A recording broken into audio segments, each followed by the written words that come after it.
Magandang araw po sa ating lahat. Welcome po sa ating pag-aaral para sa 1st and 2nd Kings. At ang atin pong kursong pinag-aaralan ngayon ay Old Testament Survey. Okay, so let us start.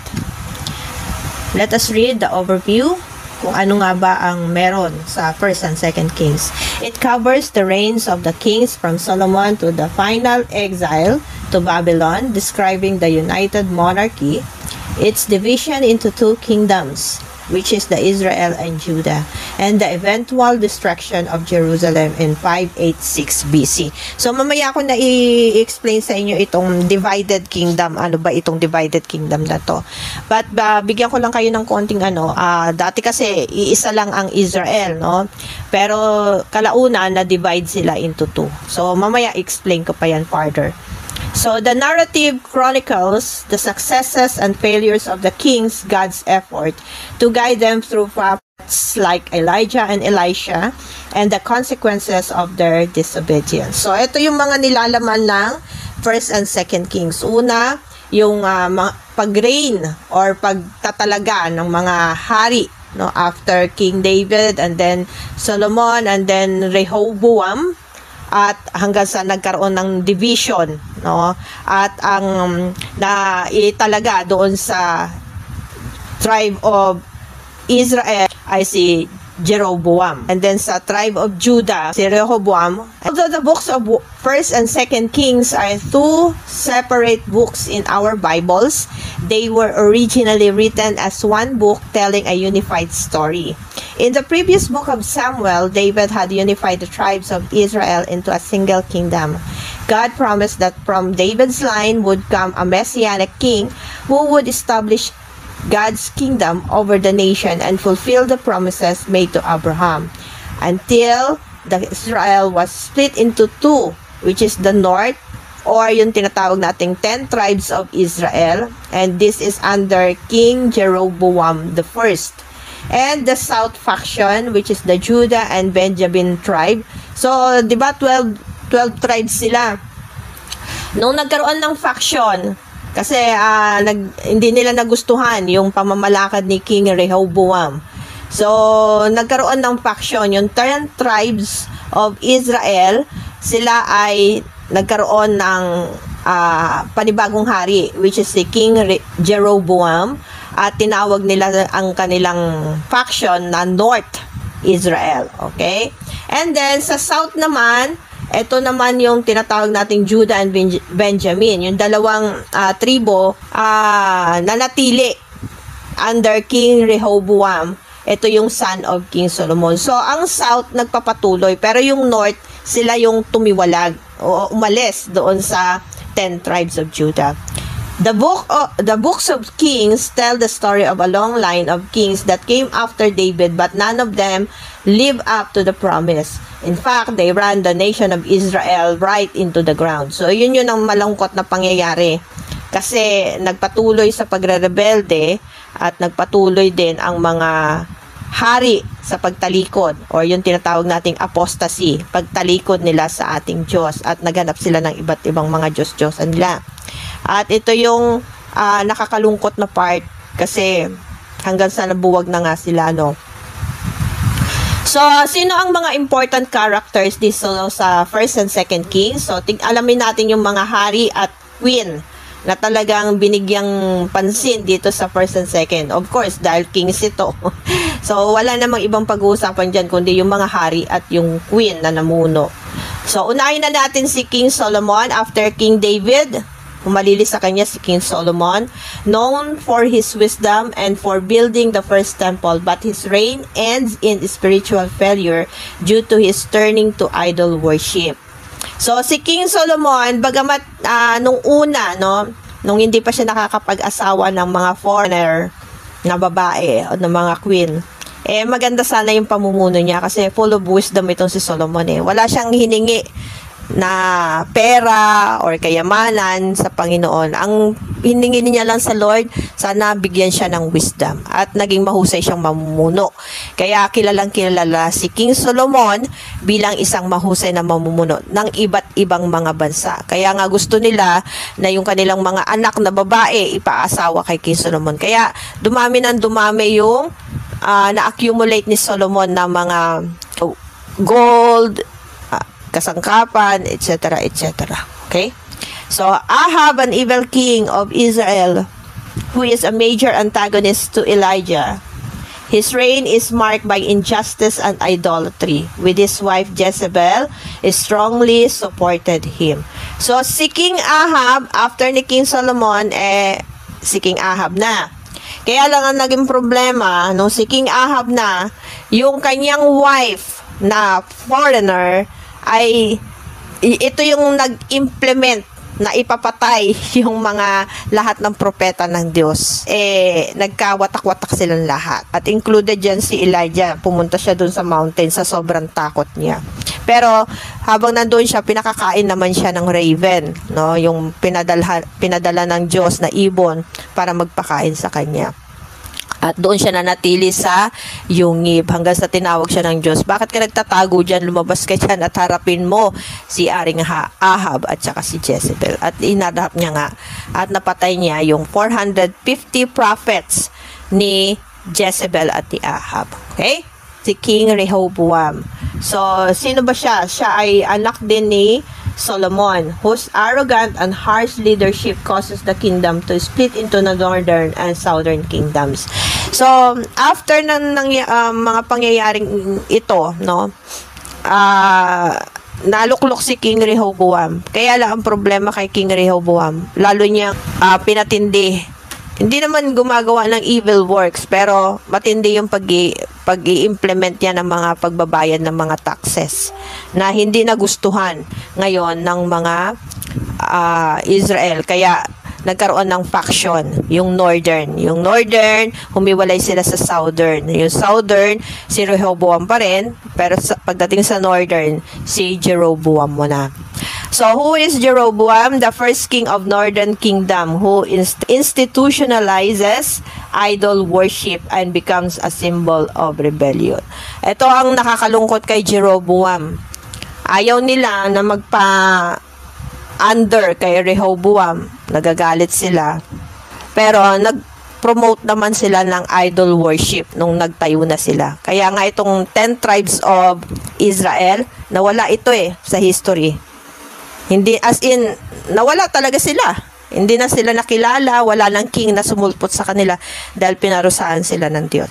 Pero si Rehoboam, nagpatuloy yon, yung kingdom ng southern, nagpatuloy yon hanggang sa maisilang na nga si Jesus Christ. At ito lang ang tanging natira, yung tribe of Judah and Benjamin. Okay? Next is Hezekiah. King Hezekiah, one of the few righteous king of Judah, known for his trust in God and religious reforms. Anong ginawa ni Hezekiah? Nung malaman niya yung ginawa ng mga nakaraan, kasi after Hezekiah, meron pang mga ibang sumulpot dyan ng mga hari. So, nung nalaman niya yung pangyayari sa mga nakaraan, ang ginawa niya, nagkaroon siya ng reforma sa kanyang nasasakupan sa Israel, sa tribe of Judah, sa southern. Okay?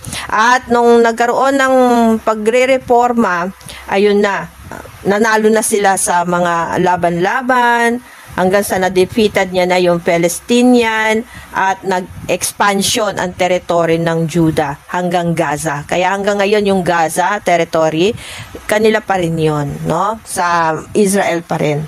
Now, ano ang ni-restore ni Haring Hezekiah? He restored the Passover kasi ito, hindi na nila talaga ito sineselebrate. Pero sabi ng Lord, laging isi-celebrate Huwag tatanggalin sa kanilang celebration ang Passover kasi ito yung pagpapaalala na sila ay inalis from Egypt patungo sa Promised Land.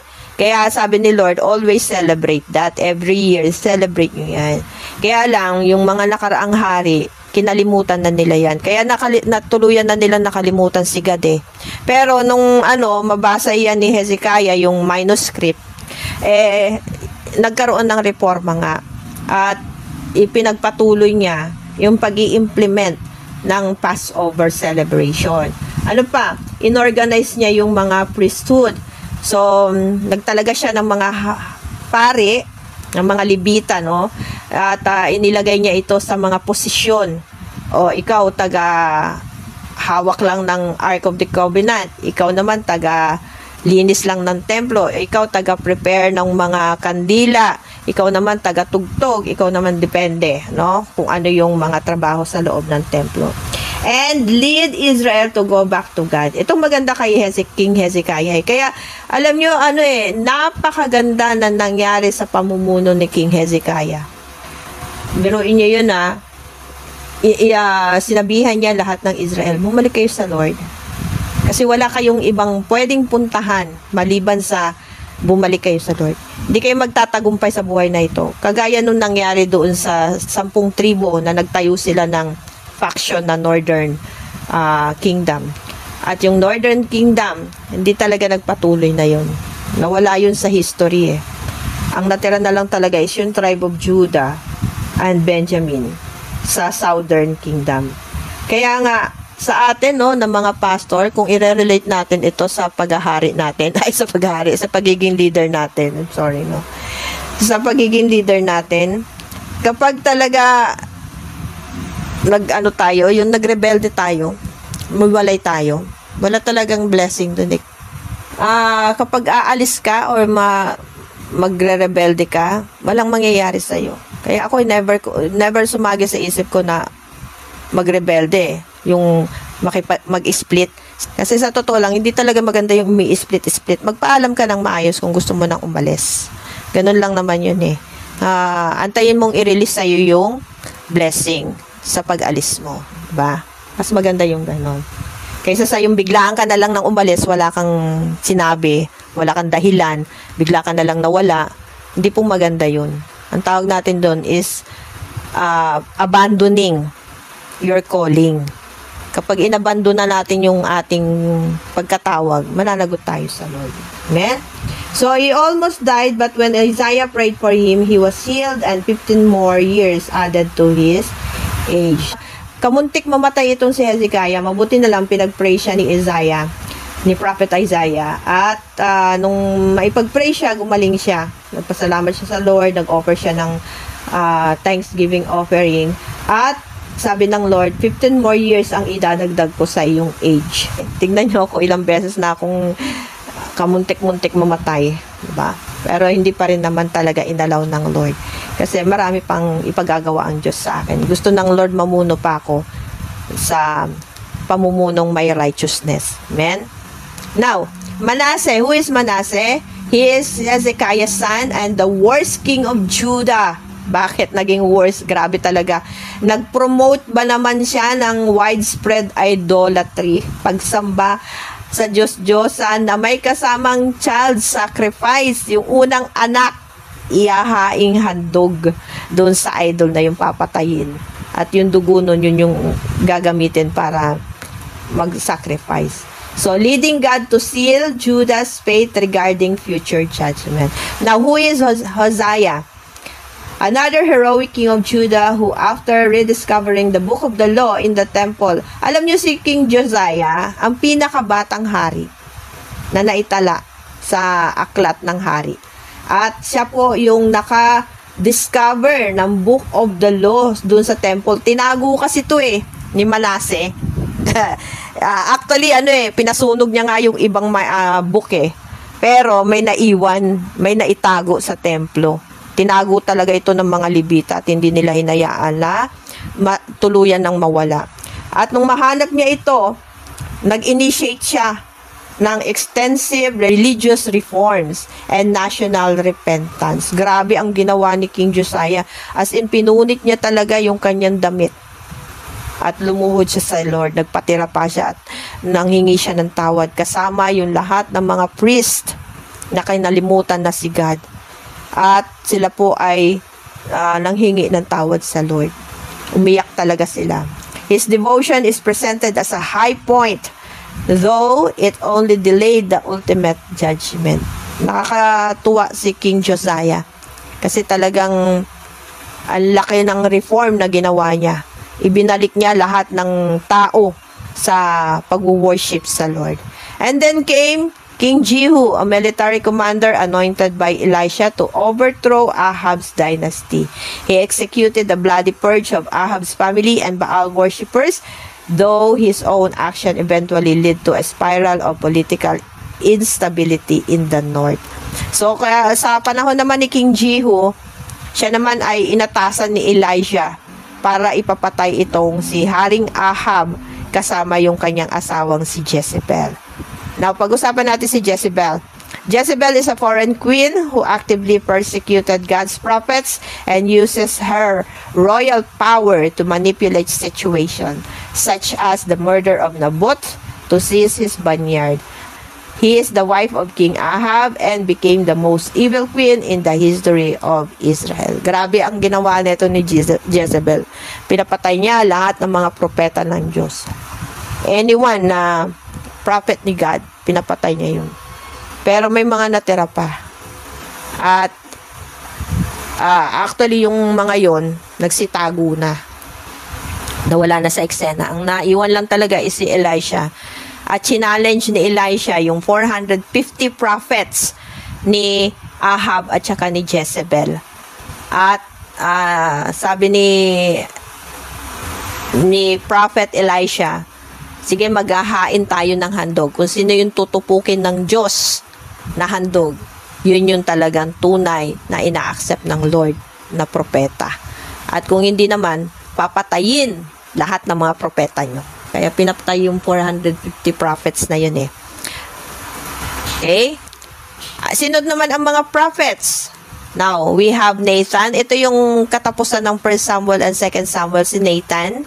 So, after Nathan, siya po yung nag-a-advise kay King David and was instrumental in ensuring King Solomon's succession to the throne. So, si Prophet Nathan, siya yung ginamit ng Diyos para mag-advise kay King David. Naalala nyo, siya po yung prophet na nagkwento kay David na meron kang ginawang kasalanan.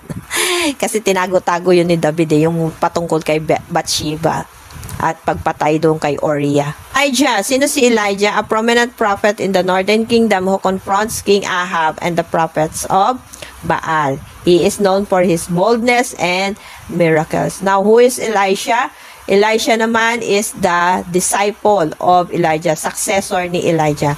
He performs more miracles than any other prophet in the Old Testament and continues Elijah's role of confronting kings for their actions. So, si Elijah at saka si Elisha ang matatapang. Pero mas maraming nagawang milagro si Elisha sa panahon niya compare kay Elijah. No?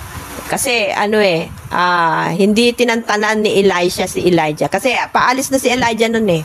Inawakan ni Elijah yung robe ni Elijah.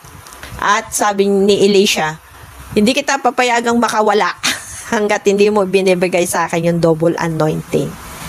At ipinataw na nga ni Elijah yung double anointing kay Elisha. Kaya mas marami ang nagawa na miracles ni Elisha compare kay Elijah.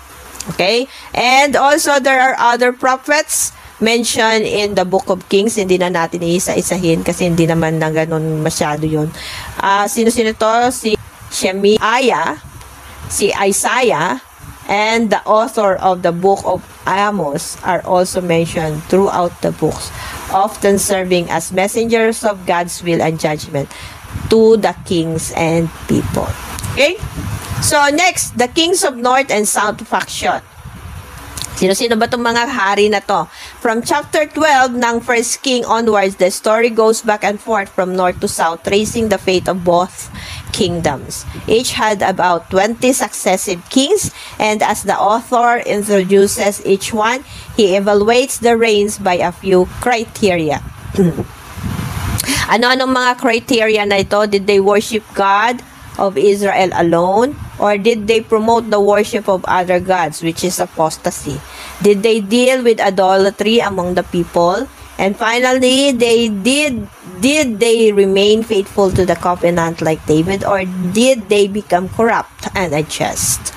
Using this criteria, the author finds that no good kings came out of northern Israel. So, wala talagang makikita sa northern Israel kasi lahat sila nag-idol worship talaga yung mga hari na yun na napasulpot dun sa 10 tribes of Israel. And from southern Judah, which is the southern kingdom, ang Judah, only 8 out of 20 get a positive rating. So, 8 sa hari ng mga Judah or sa southern kingdom ang talagang nagpatuloy sa Panginoon. And the rest of the 12 kings, mga siraulo. Kagaya ni King Ahab, ano? Now, ano ba ang structure ng Book of 1st and 2nd Kings? The book are structured into 5 main movements.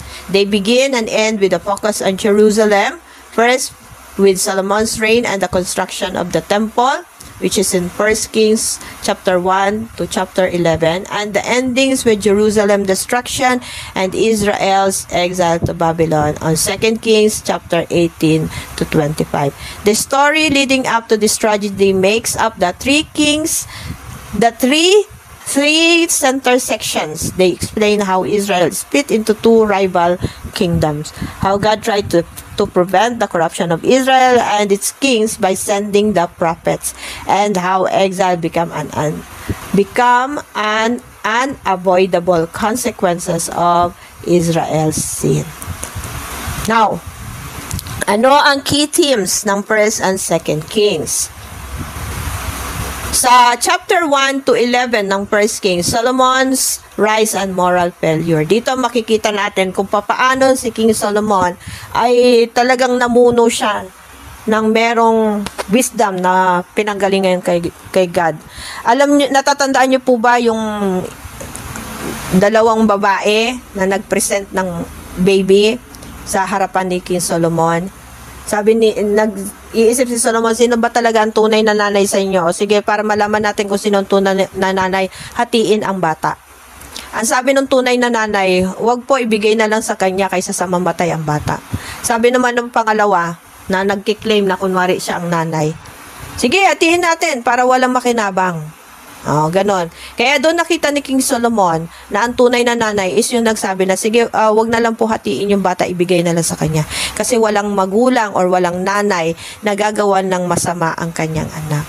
Kaya, ibinigay ni King Solomon yung baby doon sa tunay na nanay. Okay? So, yan yung isa sa mga binigay niyang wisdom. Ang nakakalungkot lang kay King Solomon is, nag-asawa siya eh. Sa sobrang famous niya kasi, sobrang talino niya, na-overpower siya ng kanyang pagiging famous, pagiging popular, at nagrebelde na siya sa Panginoon sa pamamagitan ng pagsamba doon sa mga Diyos-Diyosan ng kanyang mga asawang babae. At doon na nagalit ang Lord sa kanya. Okay? By the way, si King Solomon, siya po yung nagpasimula.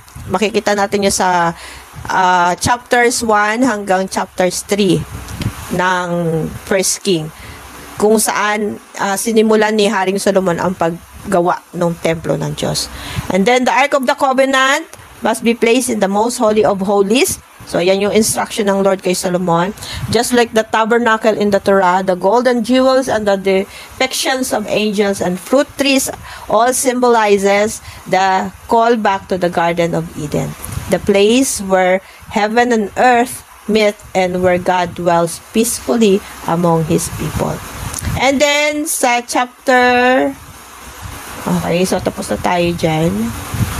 As soon as Solomon finishes the temple, he makes some horrible choices and his kingdom begins to fall apart. He starts marrying the daughter of other kings for political alliances and adopting their gods and introducing their worship into Israel. He then accumulates huge amounts of wealth, builds an enormous army, and institutes slave labor for all his building projects. If you go look at God's guidelines for Israel's king in Deuteronomy chapter 17, Solomon breaks everyone. By the time he dies, he resembles Pharaoh more than he does in the time of David. Okay? The Bible records the division of the kingdom in 1 Kings chapter 12 after the death of King Solomon.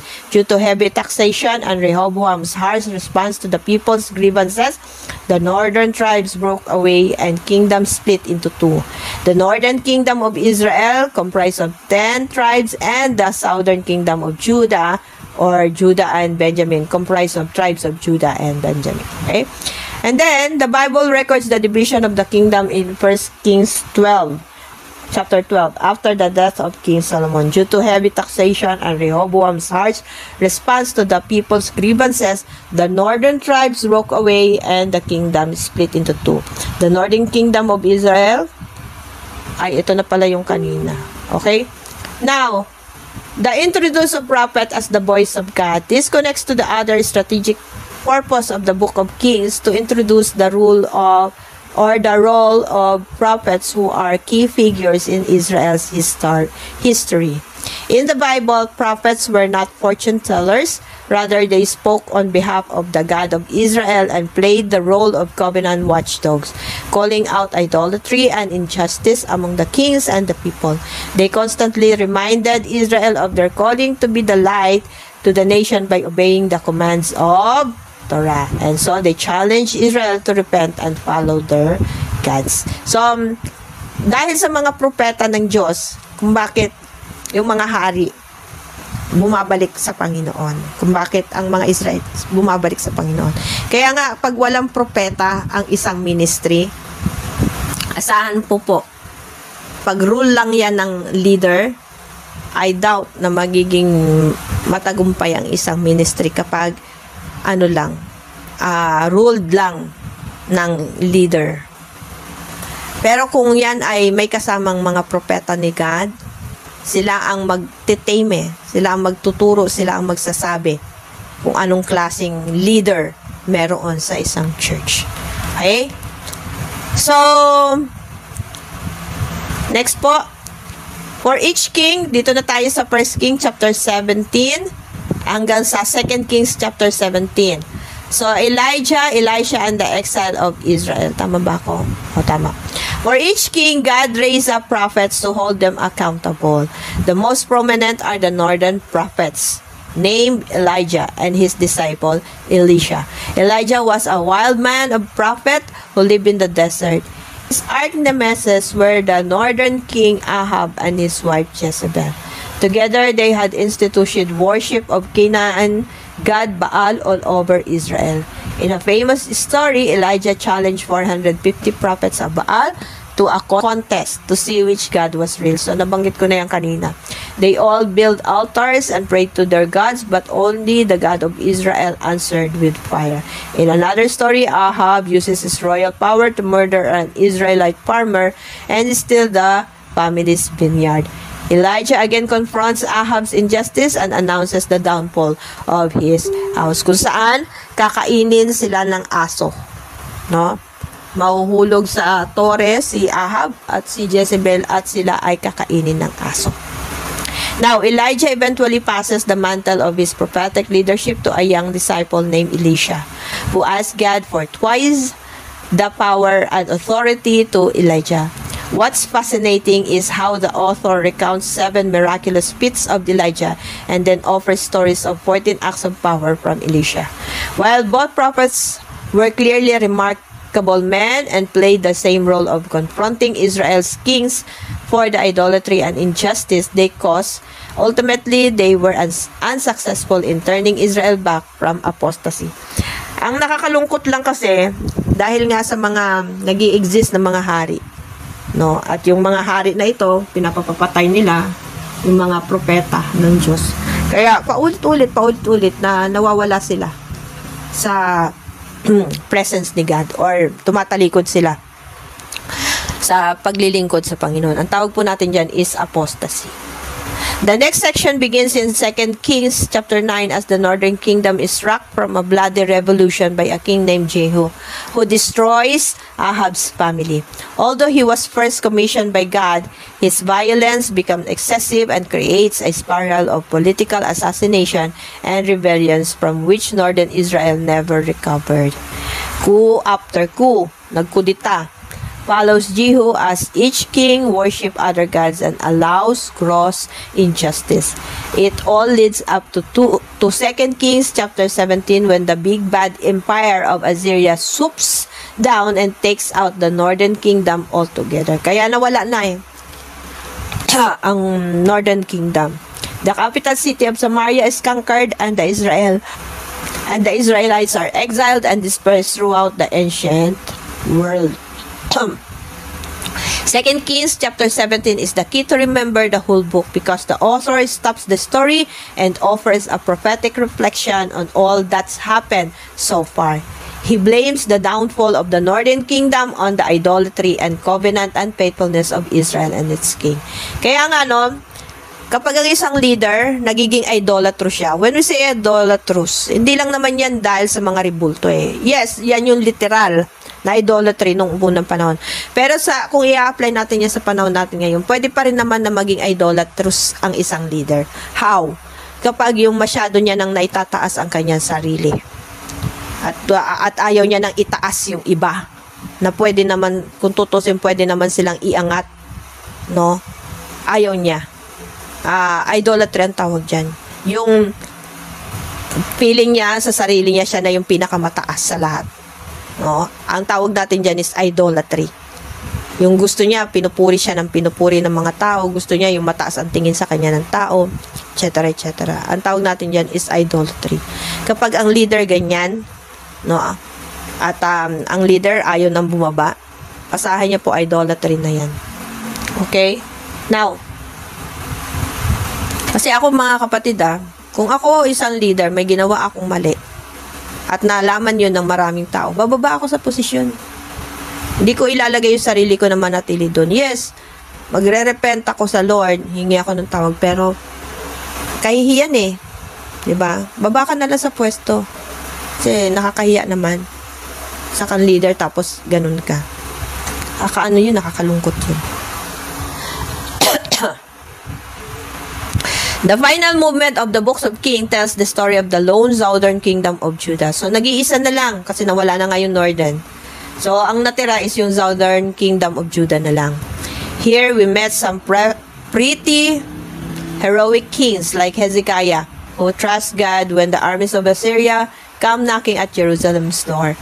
Or Josiah, who discovered a lost scroll of Torah in the temple and after reading it, institutes reforms to try to remove all idols and Canaanite influences in the land. But Judah is too far gone. Nawala din po yung kingdom. Kasi bakit? Yung mga sumunod kasi ng mga hari, grabe talaga, hindi na talaga nagpatuloy. That includes Manasseh. He not only introduces the worship idol, but worship of idol statues into the Jerusalem temple, but he also institutes child sacrifice. Ito yung pinakamatindi na talaga sa lahat eh. Yan yung hindi na talaga acceptable sa Lord, yung mag-offer ka ng bata as sacrifice. God sends prophets to say that the time has come. Kaya dahil dyan, wala na talaga, inano na talaga, dinimolish na talaga ng Lord ang kingdom para sa Israel. Israel has reached a point of no return hanggang sa makapture na lang sila ng Babylonia. Naging slave sila. Kaya pansinin nyo, magmula sa panahon ng Babylonian Empire na kung saan na-captured sila, wala na eh. Wala na sumunod na king. Puro mga prophets na lang ang mga sumunod na naglilid sa mga Israel. At for 400 years na nahimik ang Lord after prophet Malakay. Wala na eh. Talagang sumuko na ang Lord. Parang, biruin mo, 400 years na nahimik ang Lord. Na, parang iniisip niya, ano ba talagang gagawin ko na? Nagbigay na ako ng mga judges. Nagbigay din ako ng mga matitinong hari. Nagbigay din ako ng mga propeta. Ano na lang ba ang kulang? Kaya ang pinakaano na lang talaga dito is yung grace na lang talaga ni Lord eh. Yung awa na lang talaga. Yun na lang talaga ang nagpa-save sa tao. Yung awa ng Diyos.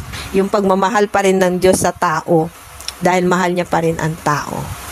Kaya mapapansin nyo, no? Grabe talaga yung pagmamahal ng Diyos. Ang totoosin, doon sa pananahimik niya na yun, pwedeng doon pa lang, no? Sa pananahimik niya na yun ng 400 years, eh, yun na yung umpisa ng pagsira ng mundo. Kaya lang, maraming hindi masisave. Diba? Halos lahat, walang masisave. Kasi wala namang matinong pwedeng mag-sacrifice ng buhay niya. Walang righteous sa mundo eh. Kaya ibinigay niya ang kanyang anak na si Jesus para yun na lang talaga ang makakapag-save sa tao. So wala na eh. Hindi na ano yung Israel talaga, lumayo na talaga sa Lord. Amen? So, yan lamang po yung ating pag-aaralan ngayon. Praying na marami po kayo natutunan. And God bless us all po.